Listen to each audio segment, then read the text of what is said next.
Hey guys, out for a ride here in Smyrna, Georgia.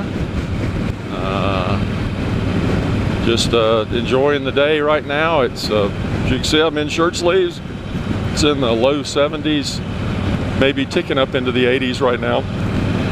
It's going to be really hot this afternoon, but last night and early this morning we had a lot of rain move through, and a front came through and it dropped the temperature, so I saw my opportunity and I'm out here riding. But I thought I'd talk about something today, and you know, if you think this has been talked to death, and it probably has, you know, go on to something else. But I wanted to talk to you about helmets and gear. As you can see, I've got on blue jeans and sneakers. I've got a t-shirt on. I am wearing my gloves, and I do have a helmet on. Now, I'm required by law in the state of Georgia and in the state of North Carolina to wear this helmet. I'm not required to wear anything else, as far as I know. If I am, I'm just not aware of it. In the state of South Carolina, which is between North Carolina and Georgia, there is no requirement for wearing a helmet.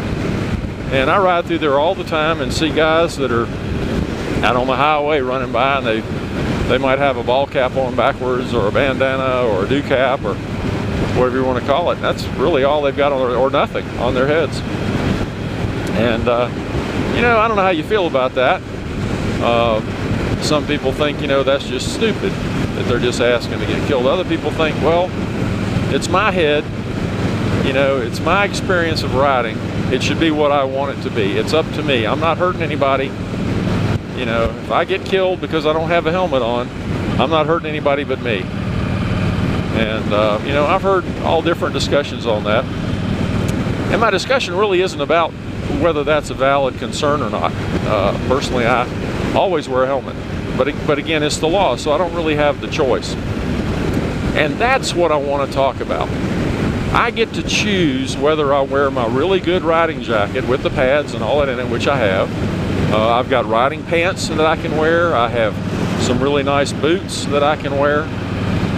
Full-fingered gloves that have more padding on the back. These are just my cheap Home Depot gloves that have a little bit of, you know, a little bit of rubber scuff padding on it. Nothing really that would protect me too much. But I have a choice on everything except the helmet. By law, I have to wear this helmet. And it has to be, it can't just be any helmet. It can't be a helmet that I might want to wear, you know. But people wear bicycle helmets, you know, on bicycles. Skateboarders wear, you know, helmets for them. They're helmets for everything. I actually had a skydiving helmet hanging up on a hook somewhere. You know, it's, you know, they're just all different kinds, but in Georgia and in North Carolina, you have to have what's considered a DOT approved, Department of Transportation approved helmet. And they're all tested, and they, you know, they're big, they're heavy, they're supposed to save your life. Well, back in the 70s, back in 70, would have been 77, 78, part of 79, I was in the motorcycle business. And some friends of mine and I had started a motorcycle dealership, and we sold Suzuki. And about the same time, the state of North Carolina, which is where I was living,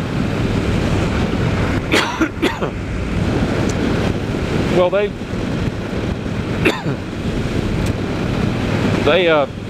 started having discussions about having a helmet law. At that time, they didn't have one required. Now, I had never ridden on the street without a helmet. I'd always ridden with a helmet because that was, I thought, the thing to do. To me, it made sense. But it wasn't the law, and they were having the discussion about was law, whether it should be a law. And so,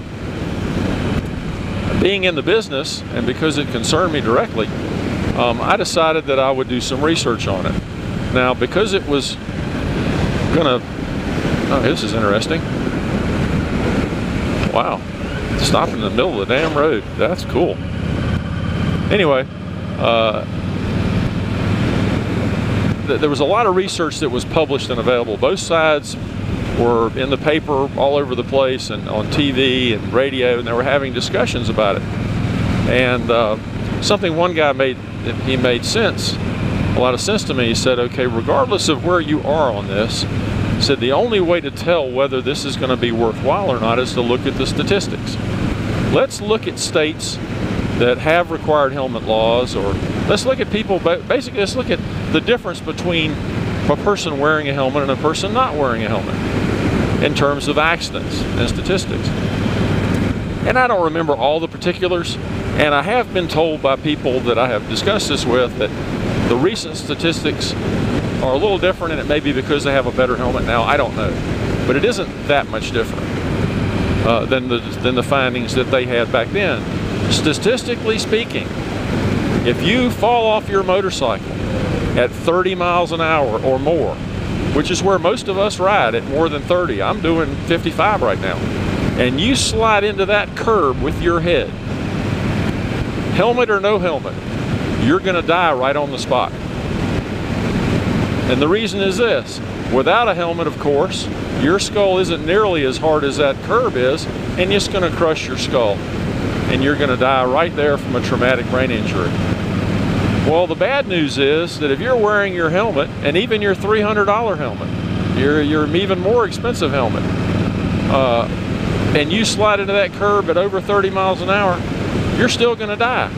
You're still probably going to have a little bit of brain injury, but that's not what's going to kill you. What's going to kill you is that broken neck, because the weight of that helmet and hitting that curb and the weight of your head is going to be more than your neck can support. I don't care how big your neck is or how much you tense up or relax, either way. Statistically speaking, most people in those situations die. So really, when you're talking about a helmet saving you, you're really talking about going under 30 miles an hour. So if you're going to ride under 30, 25, 30 miles an hour all the time, it makes perfect sense to wear a helmet statistically. Now, I'm not arguing that you shouldn't wear one. Please don't think that. I do wear one. I wear one all the time. I wear one when I'm in South Carolina where I'm not required to. But I do it because I think it's the right thing for me to do. It's not up to me to think it's the right thing for you to do. But, you know, so many things in life we get real emotional about, and we say, well, that's just stupid, or that's this, or that's that.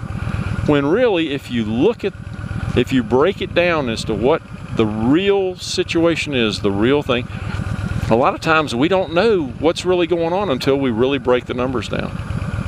And again, I just thought I'd talk about that. Now, I know people are looking at me riding like this and say, boy, if you go down, you're going to lose a lot of skin. Well, if I go down at anything over 30 miles an hour, I'm going to lose a lot more than just skin. I'm an old guy. I'm going to break like a piece of glass, and I don't care how much gear I've got on me. Well, you guys take care. We'll talk to you later.